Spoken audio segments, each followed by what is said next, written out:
¿Qué tal? Mi nombre es Víctor Moisés Torres Hualpa, estudiante de la Facultad de Derecho y Ciencias Políticas de la Universidad San Juan Bautista del onceavo ciclo. Este video está hecho para resolver una interrogante dejada por el docente con respecto a una lectura para el RPD 3. La interrogante es: ¿cree usted que tuvimos terrorismo o un conflicto armado interno en nuestro país? Y pues, si nos basamos en la lectura proporcionada, la Comisión de la Verdad y la Reconciliación sostiene que lo ocurrido en el Perú durante las décadas de los 80 y 90 califica como un conflicto armado interno. Este término fue adoptado porque, según la Comisión de la Verdad y Reconciliación, no se trató simplemente de delincuencia organizada ni de tensiones sociales internas. La Comisión de la Verdad y Reconciliación argumenta que el término terrorismo no abarca con precisión el amplio rango de conductas emprendidas por los grupos subversivos y tampoco existe un consenso jurídico internacional sobre su contenido. Por otra parte, el conflicto armado interno sí es un término jurídico internacional que integra un enfoque de derechos humanos producto del derecho internacional humanitario, y su aplicación implica el deber básico de prohibir que los grupos participantes en el conflicto armado ataquen a la población civil, sin afectar la responsabilidad del gobierno de mantener el orden público. La base de esta calificación se encuentra en el artículo 3 común de los Convenios de Ginebra de la Cruz Roja del año 1949, en los cuales fueron posteriormente adoptados por el Comité de Derechos Humanos de las Naciones Unidas, por la ONU.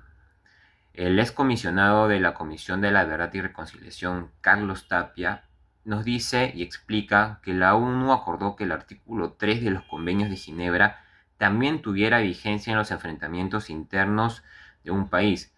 Según el Comité Internacional de la Cruz Roja, un conflicto armado interno o internacional, o no internacional, se refiere a una situación de violencia con enfrentamientos armados organizados dentro del territorio de un Estado, cosa que fue lo que aconteció en la década de los 80 y 90 en nuestro país, producto de Sendero Luminoso y del MRTA.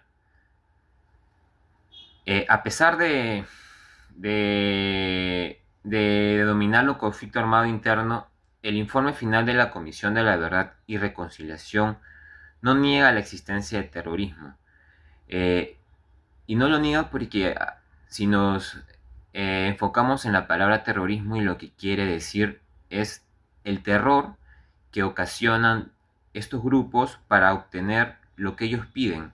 Y está muy claro que los peruanos de esa época sufrieron muchísimo y el terror era parte de su día a día. Eh, así la comisión lo haya denominado conflicto armado interno. Señala también que el Partido Comunista Sendero Luminoso utilizó acciones terroristas y otros métodos para provocar reacciones brutales de las fuerzas del orden contra la población civil.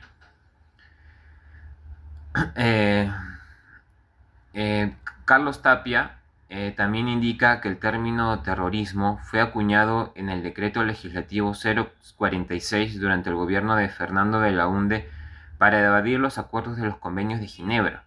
Él propone que el término correcto para calificar al Partido Comunista Sendero Luminoso y al movimiento Tupac Amaru, el MRTA, es subversión terrorista, donde la subversión es el objetivo de tomar el poder y el terrorismo son los métodos para lograrlo.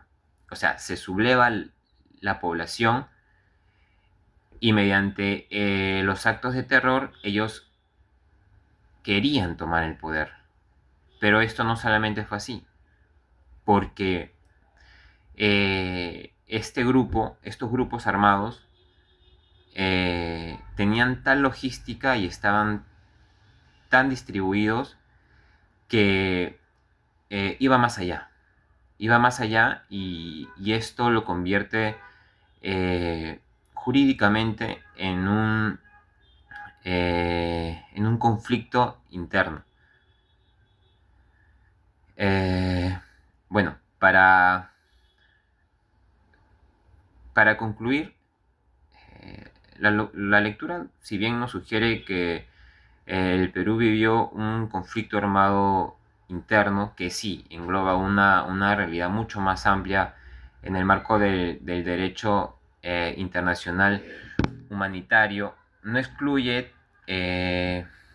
la presencia y el uso de métodos terroristas por parte de estos grupos armados para lograr lo que ellos deseaban.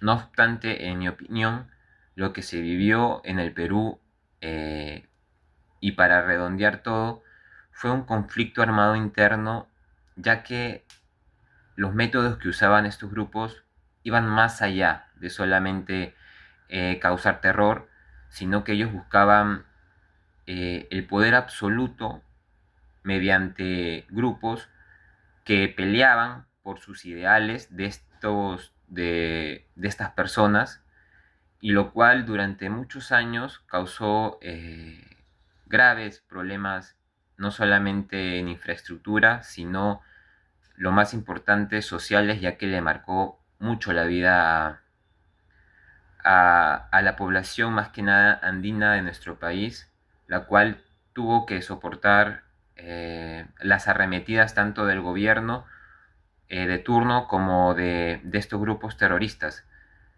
Y bueno, para ahora sí finalizar, en mi opinión, el Perú sí vivió con todas sus letras un conflicto armado interno. Eso sería todo y muchísimas gracias.